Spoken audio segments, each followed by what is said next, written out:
What's going on, everyone? I'm Corey. Welcome back to Offbeat Motors. If this is your first time stopping by, make sure you hit that subscribe button. And if you want to be notified whenever I upload a video, make sure you hit that bell icon. Now, today's video is more of an opinionated video based upon what I feel and what I've seen throughout the last couple of years, basically with people driving around here in Texas. Your opinion may differ and your area may differ, which may change your opinion. Again, this is just my opinion. If you can't deal with other people's opinions, this may not be the video for you.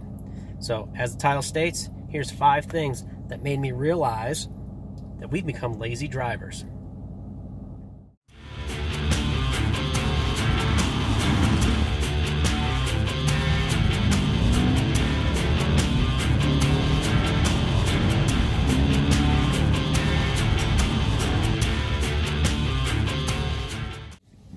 Okay, so first and foremost, very first thing, I came up with this video because I had an epiphany while driving my 2018 Challenger in the rain the other day.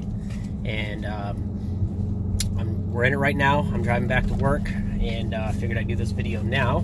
And what had happened is the other day it was raining, and I was adjusting my wipers. So I was, making them go faster, slowing down, changing the intermittent speed to keep up with, the mist that was coming, and then every now and then it'd speed up, so then I'd have to change the variable speed of the wipers to keep up with it, and then to a point where it went on to low, full low, and then full high and stuff, and then back and forth. Whatever, you get the idea. So that's when it hit me, because I got thinking, I'm like, why the hell am I having to do this? It should just be doing it automatically. And then I realized this car does not have automatic wipers. I had a 2013 Volvo before this, and that had the automatic wipers. And it's got me thinking, well, what else with these vehicles has kind of made us lazy in that aspect? And they just, a couple of more of them just came to me. Okay, so number one is that automatic wiper feature. Number two is something else that I had on my my 2013 Volvo that I do not have on this vehicle, and that is the crash avoidance. Now with Volvo, I think they call it city pedestrian avoidance or something like that, but basically what it is there's a system on the car which detects vehicles in front of you, and it senses when you're going to have a crash. Now back in the day, before any of this was developed, this technology came along, what you actually had to do is pay attention to the road, know what was going on, and you yourself and this little thing called a brain up here in this head of yours would tell their foot there's about to be a crash, go ahead and hit that brake, and that's how you would avoid it. But today we rely on the crash avoidance systems in these newer cars to do that thinking for us, so it's one less thing that we have to worry about.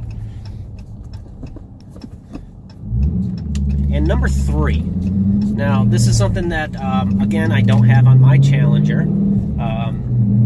Other cars have this. I never had this on any of the cars I've ever owned.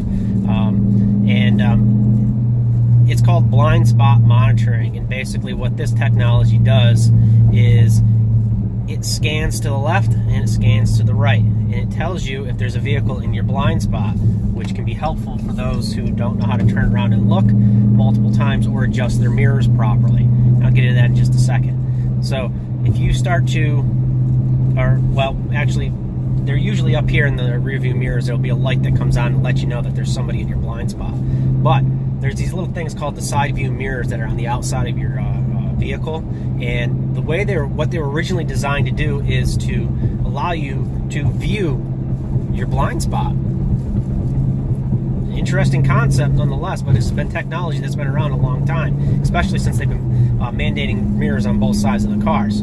So you obviously you have the inside rear view mirror, and that's going to look out your back window, and that only gives you a certain plane of view.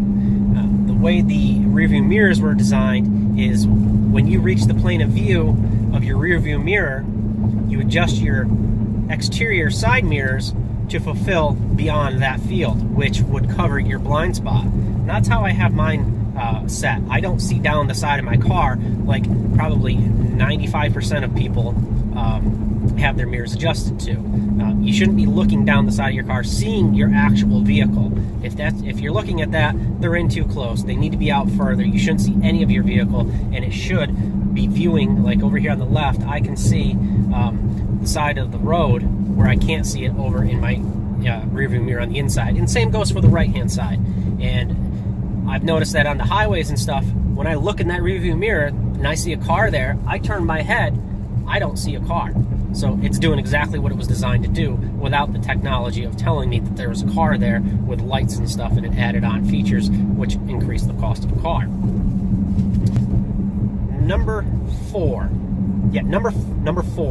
Okay, this kind of goes along with your blind spot monitoring. An added on feature is lane keep.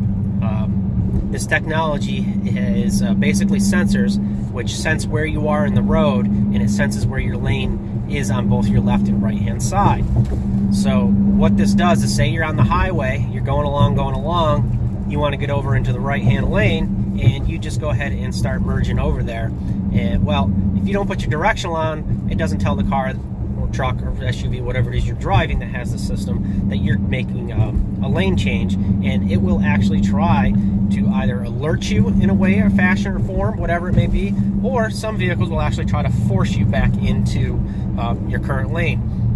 I know the new Ford F-150s have that feature where it will actually try to steer you back into the lane. Now, the way I grew up learning how to drive and stuff, we used our directionals, and we constantly looked a couple times before you made the venture over there to ensure it was clear.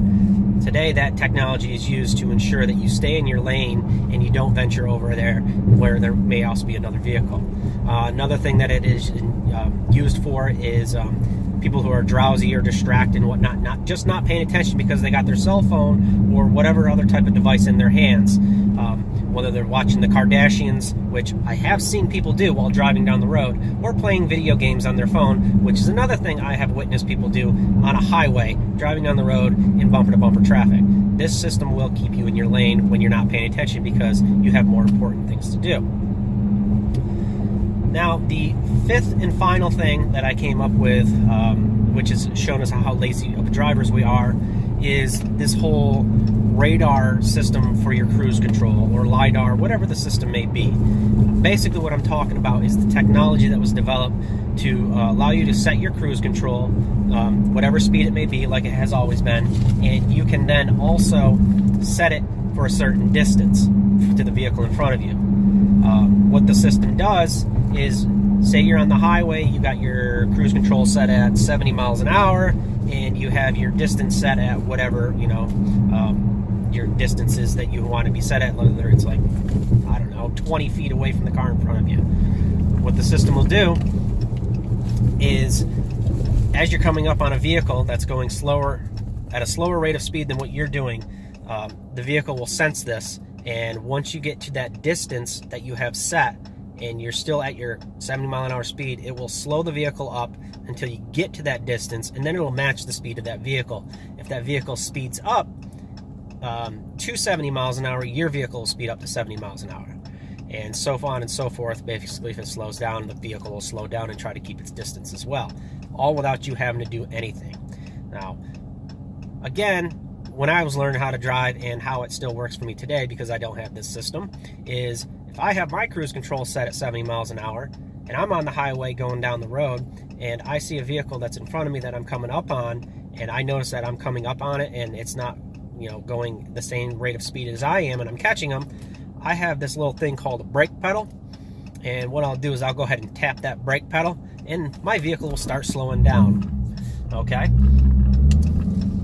That's one of the ways you can get your vehicle to slow down without having the system. The other thing is to adjust the speed of which you're going. Right here on my steering wheel, which not all vehicles have it on their steering wheel, some of it's a stock on a lot of the older ones, but most newer ones have it on the steering wheel. You can actually decrease your rate of speed right here by hitting the minus button. And that will slow the vehicle down mile per hour, mile per hour, mile per hour in my particular vehicle, to where you're no longer gaining on it. It's all about paying attention to the road in front of you, keeping an eye on the vehicles surrounding you, knowing where you're at, where you're going, and just plain paying attention, which is what everybody should be doing when driving on the road to begin with. It's my opinion, and again, this is my opinion, that as these so-called safety systems come out, we'll just say advanced technologies, vehicles are becoming more and more autonomous to where they're doing these things for us, of which we should be doing, and in turn is causing us drivers to divert our attention from where it should be, i.e. the road and surrounding areas of vehicles around us and behind us, to more devices that we have carrying with us, i.e. cell phones or iPads or tablets and stuff like that. Conversations. You can still have a conversation and drive down the road, don't get me wrong, but people will get more involved in these said conversations because they're not paying attention to what's going on around them. They're just looking around, blah blah blah, expecting the car to do it. Well, these systems don't always work as designed. There are flaws. Accidents happen. Just as much as accidents happen without these systems, but they can fail, and then you do get into crashes and stuff like that.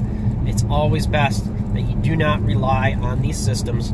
Take over your vehicle and do what you think they should do or what they're advertised to do, because they can fail at any time. Just pay attention. If you pay attention, you'll be good to go. I mean, that's not to say the people around you aren't going to screw up and crash into you, but you can say for yourself that you were paying attention and you can do what you need to do to try to avoid situations like accidents and stuff if you're just looking where your eyes need to be. Now, you're probably thinking I'm a hypocrite for creating a video while driving down the road.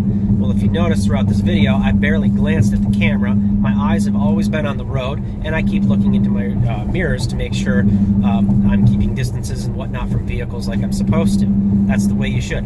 I'm not perfect. I get distracted. I'll admit it.